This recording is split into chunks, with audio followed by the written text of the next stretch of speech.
Assalamualaikum teman-teman. Puji syukur atas kehadirat Allah Subhanahu wa Ta'ala yang memberikan kesehatan, kesempatan kepada kita sehingga dapat bergabung dalam kelas kita hari ini. Tidak lupa juga, salawat dan salam kita curahkan kepada Rasulullah Shallallahu Alaihi Wasallam yang kita nantikan syafaatnya di hari kelak. Baiklah, kami dari kelompok 8 ingin memperkenalkan diri terlebih dahulu. Kenalkan, nama saya Endi Puspitasari selaku moderator. Saya tidak sendirian di sini. Saya ditemani oleh rekan-rekan saya yang bernama Dinda Febiola.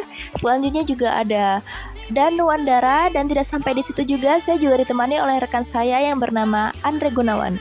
Baiklah, kami di sini akan mempresentasikan hasil diskusi kami yang berjudul tentang kota dan daerah belakangnya. Pendahuluan. Dalam ekonomi regional, terkadang secara empiris dibuat asumsi bahwa wilayah yang dianalisis adalah homogen. Dikarenakan wilayah yang dianalisis adalah makro, suatu wilayah terdapat perbedaan yang menciptakan suatu hubungan yang unik antara satu bagian dengan bagian yang lain. B. Terbentuknya kota di Indonesia. 1. Karena kebutuhan, di antaranya kebutuhan tolong-menolong, bertukar pikiran, berteman, dan melakukan pekerjaan yang tidak mampu dikerjakan sendirian. Yang kedua, karena pertimbangan ekonomi. Konsentrasi domisili berdasarkan pertimbangan ekonomi, terutama muncul karena bakat dan keahlian yang berbeda-beda yang akan menciptakan spesialisasi.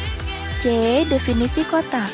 Dalam perencanaan wilayah sangat perlu untuk menetapkan suatu tempat permukiman atau tempat berbagai kegiatan itu disebut dengan kota.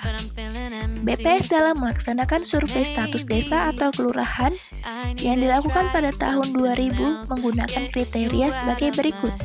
Yang pertama, kepadatan penduduk per kilometer. 2. Presentasi rumah tangga yang mata pencaharian utamanya adalah pertanian dan non-pertanian. Yang ketiga, presentasi rumah tangga yang memiliki telepon. Yang keempat, presentasi rumah tangga yang menjadi pelanggan listrik. Yang terakhir adalah fasilitas umum. Untuk hubungan antara kota dengan daerah belakangnya. Yang pertama, kota generatif adalah kota-kota yang menjalankan macam-macam fungsi, baik itu dari dirinya sendiri atau dari daerah belakangnya, sehingga bersifat saling menguntungkan atau membanggakan.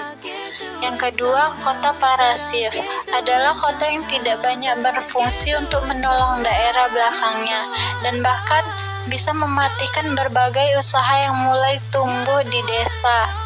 Yang ketiga, kota bersifat enklave atau tertutup adalah kota yang berkembang tetapi tidak mengharapkan input dari daerah sekitarnya, melainkan dari luar. F.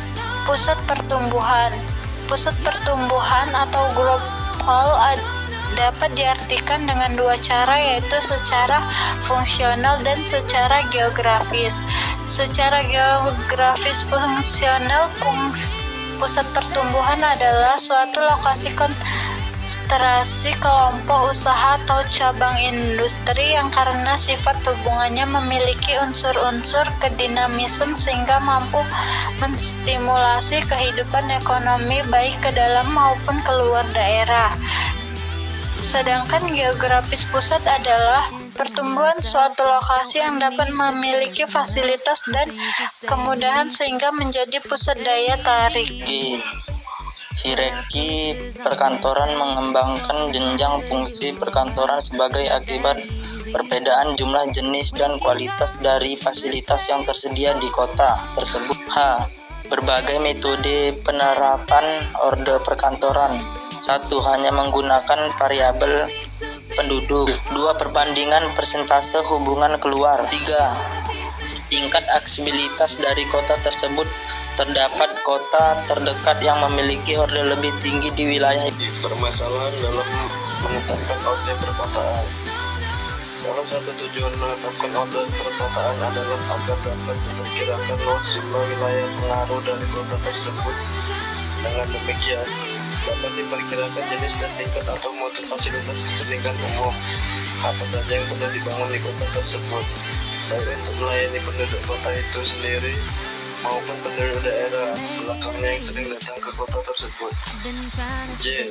Manfaat ordo atau ranking perkotaan. 1. Anjing perkotaan adalah sekaligus menyusun struktur ruang di wilayah tersebut. 2. Ranking perkotaan dapat digunakan sebagai bahan untuk menyusun bahan. 3. Ordo di perkotaan bersama-sama dengan unsur pembentuk struktur ruang lainnya. Baiklah, sekian dari hasil presentasi kami. Jika kami ada kesalahan kata dalam berbicara, kami mohon maaf. Karena kesempurnaan hanyalah milik Allah Subhanahu wa Ta'ala, dan saya akhiri. Wabillahi taufiq wal hidayah. Wassalamualaikum warahmatullahi wabarakatuh.